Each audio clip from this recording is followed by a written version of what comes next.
Welcome back. Super excited. Moving forward in this lesson, I'm going to demonstrate how to install IntelliJ IDE, which is an integrated development environment for your development needs. So whether you're a Java programmer, Python developer, it doesn't matter. This platform provides you several tools and easy functionality for you to jump into the developer domain. So first things first, what you need to do, let's jump right in. You need to go to jetbrains.com/idea. And then once you're on that page, straightforward, just click on the download button. It is going to take you to the download page. And from here, you can choose the platform that you're working on. So if you have Windows, perfect. It defaults to the Windows download. If you have Mac, you can click on the Mac tab here, and then you can choose the download. If you're using Linux, you could do the same.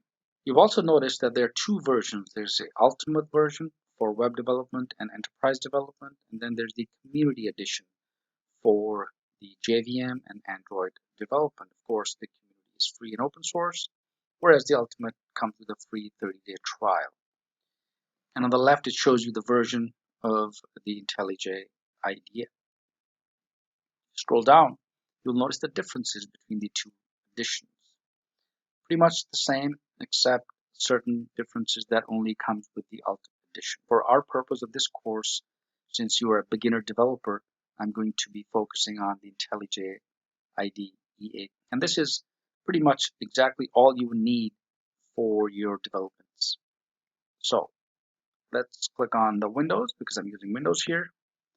And then the Community Edition, again, you can download the exe file or the zip file. So I'm going to go ahead and click on the download the executable because I'm just going to run it directly.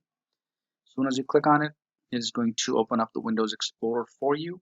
And then here you can simply click save. It is going to go ahead and download the executable file. I already have it downloaded. It's about 630 megabytes, so it's just going to take a few minutes or so. So go ahead and click save, and this is going to download the file for you. Once you have the file downloaded, the next step is to simply open up the file and execute it. So I'm going to cancel this for now. In order for me to execute the file, let's navigate to the Windows Explorer. So once I'm in the Explorer, what I need to do is simply open up the executable, double click on this file, and this is going to go ahead and start the installation process. So during the installation process, of course, it is going to go ahead and ask you several questions or default settings and so on. So what you need to do is just simply click on yes, that you need to, as a first step, want to allow this app to make changes to the device. I'm going to go ahead and click on yes. And next is going to open up the dialog box. This is a welcome to IntelliJ. Click next. And here's the destination folder. You can browse to a different folder. In other words, where you want the files to be saved. Also shows you the space required and the space available, or next rather. The next set of screen is the installation options, how you want to configure your IntelliJ. Of course, you can always, even if you do not choose any of these options, once you've installed it, you can always change all of these. Okay, but typically it's a good idea to add the launcher directly to the path because this is going to add the launcher to your Windows path, and then you can create the associations as well. You can also add open folder as project, or you can create a desktop shortcut for 32-bit launcher or 64-bit launcher. So it depends on your own environment. And there's another option called download and install 32-bit JetBrains runtime.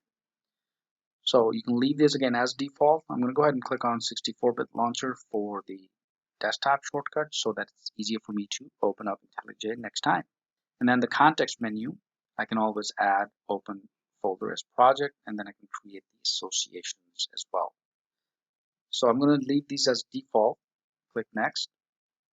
Here's the basic start menu folder and click install.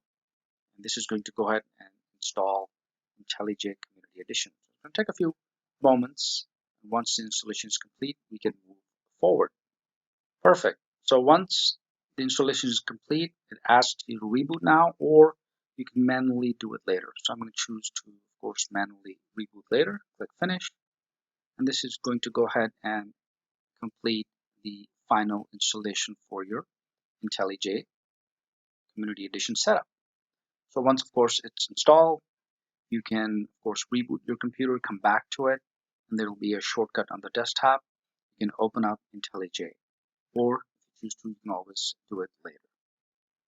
So I'm going to go ahead and click on Finish here, and the installation is complete. So if I were to navigate to my Windows and type IntelliJ, it is going to bring up the IntelliJ Community Edition, the latest version. So I'll simply click on this, and this is going to go ahead and open the actual IntelliJ Community Edition for you. The Import IntelliJ IDEA settings will pop up only if you already have it installed, because it saves the settings for the previous installation. So if you don't have it installed, you're probably not going to see this. But if you do, just say do not import settings, click OK, and this is going to basically open up the IntelliJ Community Edition as a fresh install. So notice if I maximize this, this is what the interface looks like. You have projects, you can customize, there's plugins, and then of course there's Learn IntelliJ IDEA. So for example, if I were to create a new project, I can do so. I can open an existing project, or I can get from VCS. VCS is simply a version control system that I'm going to get into later in this course. And then here is the IntelliJ version that shows up. So click on New Project. It's going to go ahead and, of course, give you the option to create a new project. On the bottom, you'll notice, before I actually create a new project, you'll notice there's a gear icon. This is the settings icon. I'll show later on as well. But the new project window pops up, and then this is where you can actually tell IntelliJ what type of project will you be working on, whether it's a Java application that you need to create, whether it's Maven, Gradle builds, JavaFX, Android, Groovy, and so on. So before I actually create a new project, I'm going to end the lecture here. In this lesson, I just wanted to demonstrate how to install IntelliJ Community Edition. If you have any questions, post in the discussion area. With this, let's move to the next lesson.